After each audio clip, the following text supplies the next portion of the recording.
Hello दोस्तों, स्वागत करते हैं आप सबका अपने YouTube channel Mithila law study में।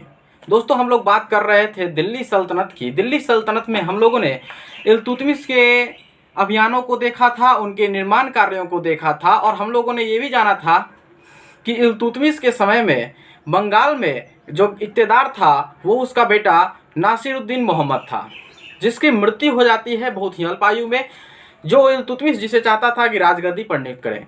उसके बाद इल्तुतमिश नासिरुद्दीन मोहम्मद के मरने के बाद चाहता था कि हमारी जो सबसे प्रतिभाशाली बेटी है रज़िया सुल्तान, वो दिल्ली की गद्दी पर बैठे। लेकिन इल्तुतमिश की पत्नी शाह तुर्कान का भी एक बेटा था जिसका नाम था रुकनुद्दीन फिरोज। और शाह तुर्कान जो थी, इसका दिल्ली के अमीरों पर, अर्थात दिल्ली में जो 40 विश्वस्त गुलाम बनाए गए थे ना इल्तुतमिश के द्वारा, उस पर इसका मजबूत पकड़ था। जिस कारण शाह तुर्कान की मदद से रुकनुद्दीन फिरोज दिल्ली की गद्दी पर बैठ जाता है। रुकनुद्दीन फिरोज एक अयोग्य शासक था और तानाशाही किया करता था, जिस कारण दिल्ली की जनता उससे खुश नहीं थी। रज़िया सुल्तान एक दिन नमाज के वक्त लाल वस्त्र पहनकर मस्जिद के आगे जाती है और कहती है, दिल्ली की जनता को संबोधित करते हुए कहती है कि आप लोग न्याय कीजिए। आपके शासक इल्तुतमिश ने ऐसा चाहते थे कि इल्तुतमिश के जाने के बाद रज़िया दिल्ली की गद्दी पर बैठे, लेकिन रुकनुद्दीन फिरोज ने दिल्ली की गद्दी को हथिया रखा है, दिल्ली सल्तनत की सत्ता हथिया रखी है।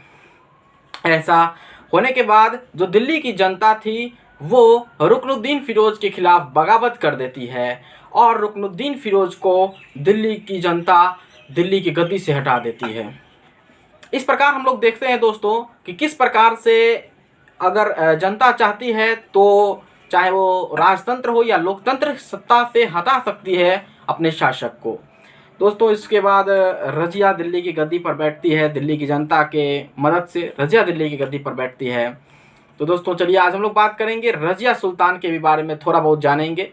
रज़िया जो है, इसका अगर वास्तविक नाम की बात करें तो इतिहास में इसे रज़िया अल-दीन के नाम से जाना जाता है। इतिहास में इसे रज़िया अल-दीन, जलालत उद्दीन के भी नाम से जाना जाता है। इसके बचपन का नाम था हफ्सा मोइन। लोग इसे रज़िया कहकर पुकारते थे, जिस कारण इसका नाम रज़िया सुल्तान पड़ा।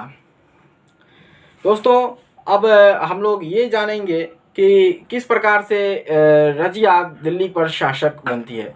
शासक बनने के बाद दोस्तों रज़िया जो है ये पुरुषों की भांति कुबा का प्रयोग करती है। कुबा अर्थात कोट और कुलह का प्रयोग करती है, जिसका अर्थ होता है टोपी।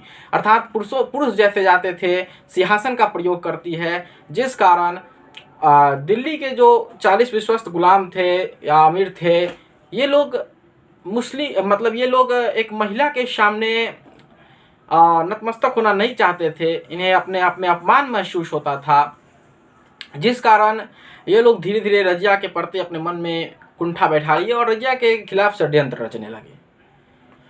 और एक बात और इतिहास में प्रचलित है कि रज़िया ने अपने गुलाम, अपने सलाहकार जो उसका था, जिसका नाम था जमालुद्दीन याकूत, उसे उसने अमीर आकुर के पोस्ट पर नियुक्त किया। और धीरे धीरे रज़िया और जमालुद्दीन याकूत के बीच एक प्रेम व्यवहार सा बन गया, जिस कारण जो अल्तुनिया था, जो भटिंडा का गवर्नर था उस टाइम पर, वो भी रज़िया से विवाह करना चाहता था। लेकिन जमालुद्दीन याकूत से नज़दीकी देखते हुए अल्तुनिया ने भटिंडा में अपने आप को स्वतंत्र शासक घोषित कर दिया।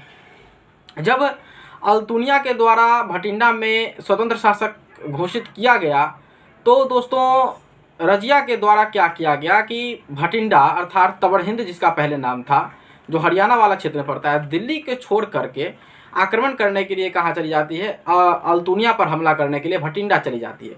ये रज़िया सुल्तान की एक बहुत बड़ी गलती मानी जाती है कि उसने दिल्ली को छोड़ करके निकला। जैसे ही दिल्ली को उसने छोड़ा, जो दिल्ली के अमीर थे उन्होंने बहराम शाह को गद्दी पर नियुक्त कर दिया और रज़िया वहाँ जाती है, दिल्ली से मदद मिलना बंद हो जाता है, रज़िया अल्तुनिया से युद्ध हार जाती है। जिसके बाद रज़िया चाहती है कि पुनः दिल्ली की गद्दी पर कब्जा की जाए, इसलिए उन्होंने अल्तुनिया से विवाह भी कर लिया। लेकिन और जब वो लोग आते हैं इधर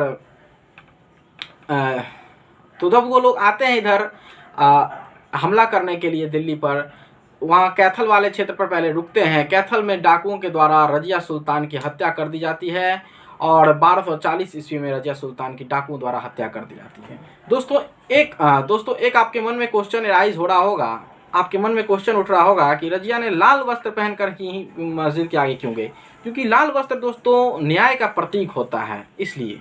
ठीक है, तो चलिए दोस्तों, अगले वीडियो में हम लोग और भी अच्छे तरीके से जानेंगे कि आखिर रजिया सुल्तान की जो असफलता हुई, रजिया सुल्तान एक सफल शासिका नहीं बन पाई, हालांकि वो बहादुर थी, योग्य थी, तो उसकी असफलता के कारण क्या क्या थे।